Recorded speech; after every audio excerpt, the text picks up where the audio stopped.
Hey guys, Finn here. That is of course FYNN, and wow, Manchester United, I'm very, very impressed. Sorry, I know this still isn't my normal setup and I'm not going to be doing editing this video, or I'm going to do a tiny bit just in terms of music and that, but just overall not a lot of editing because I do have school tomorrow and I want to get this video out quickly, so it's just going to be a quick post-match, not interview, but just my reaction and just my opinions and thoughts about the game versus Chelsea. And wow, 4-0, well done Manchester United. Yeah, I just want to talk about everything in terms of goals, in terms of how impressive it is. And yeah, let's just start off with the fact that it is probably one of the weakest Chelsea teams I've seen in a very, very long time. It really was far off of the normal standard that Chelsea does have. And I know we talk about Chelsea not being able to sign lots of players, but it's pretty much the same thing that they have Abraham back in, that they have Mason back in, or not Mason, that they have Mount back in, and that they do have Pulisic in. I mean, we forget that those are technically new signings, and I just want to talk about them for a second. And I do want to say the reason Manchester United scored so much is I don't actually, now I take this with a grain of salt, Chelsea fans, or a pinch of salt, do not take this in a bad way, but I do not think Chelsea has any world-class players. The only world-class player at Chelsea at the moment, or the only player that plays at a world-class level, in my opinion, is N'Golo Kante, who started out on the bench. Once he came on, he was absolutely amazing. He stopped a goal that Manchester United could have scored, I think, by Rashford, and I think that was a huge impact play. But bar that, there were no real world-class players for Chelsea, and that was a huge impact. And as I said in a prediction beforehand, that I totally agree with what I said before, and the reason they would not score is because they don't have a world-class striker and they do not have Hazard. Those are huge gaps missing in the team. I said that before in my prediction. I mean, Abraham is really, look, he showed lots of potential. He did hit the post in the first 5 minutes, lots of strength, but overall that is not the kind of striker Chelsea should have. They should have a world-class striker.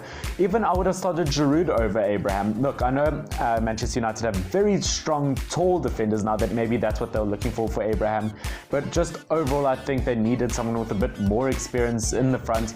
And overall, I'm just not very impressed with Chelsea's performance. Look, as I said, they were very fast, very pacey, and lots of the players did play very, very well for Chelsea. But yeah, there was just shows of really stupid mistakes. Like 2 of the goals scored were by bad placement and bad positioning by Azpilicueta, the captain of Chelsea, who's supposed to have the most experience and know what he's doing, and he just really poor positioning. And overall, I think Manchester United played so well. As I said, I made a prediction video. I'll put it up for you guys. I'll try make a video this week about match day 2 predictions, or match week, or whatever, 2 predictions. But yeah, my match week 1 has gone pretty well in some aspects. Yeah, but overall, I think our defense was absolutely amazing. I have to say, one of my man of the matches has to be wan-bissaka. His first half was absolutely amazing. Welcome to Manchester United, wan-bissaka. And of course, the first clean sheet, and it's at Old Trafford. I think that's really, really strong, really good for Manchester United. I do have to say our whole defense system in general worked well. I think wan-bissaka was very good with composure. He did well attacking-wise. Defensive-wise, he was amazing, especially with some slide tackles where I thought it would cause a foul, but he's just so good, and he shows so much experience for someone who's only had 1 year of professional football, we forget. Our other defenders, Luke Shaw showed a lot more fitness than what he normally does. I'm super proud of him. De Gea is starting to make saves again, which I'm really impressed by and I'm really happy about. Look, they weren't world-class saves necessarily, but last season he would have let some of those in. Let's be honest, he didn't have the best season last season, and I'm really happy about that. When it came to our defenders, okay, Victor Lindelof showed so much composure when it came to tackling players and when it came to being off the ball. And Harry Maguire showed a lot of composure when he was on the ball, when it came to turning and passing. And I think, look, he said after the game that they did lose balls in places where they shouldn't have. That's what she said. But overall, it was very strong at the back. I have to say, Scott McTominay showed he is first team material. He is super strong. Went in really aggressively with his tackles, but at the same time, not too aggressive. They would cause a foul, did super well. Pogba, very quiet first half, but then got 2 incredible assists for Manchester United, and I think Pogba ended up showing really well in terms of that in the second half, that he can actually still provide like that. He just needs to work a bit. And of course, a huge improvement over last season is Manchester United started off strong, which they struggled with last season, of course, as I said.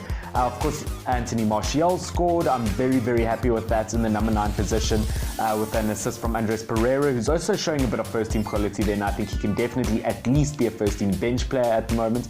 Lingard was a bit too quiet for me. He did show a bit more in the second half, but bar that, he was just on the team sheet. So I didn't see him play too much in the first half. Rashford, of course, getting 2 goals. The first goal, of course, was caused by that penalty, which Rashford's very good at turning his body and allowing other players to foul him so that he can get in that position.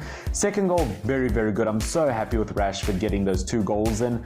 Yeah, as I said, overall, I'm very happy. And of course, Daniel James getting a debut goal. Welcome to Manchester United, Daniel James. It was a bit off the sloppy goal, and it did take a deflection, but overall, it was very good. I'm so proud of him scoring on his debut, and well done to him, because I know a few months ago, his father did pass away, and a huge part about his move to Manchester United is he wanted to make his dad happy, and wherever his dad is, I'm sure he would be very proud of him if he was alive or if he's watching somewhere else, if you know what I mean. I'm sure he would be very proud of his son Daniel James scoring on his Manchester United debut.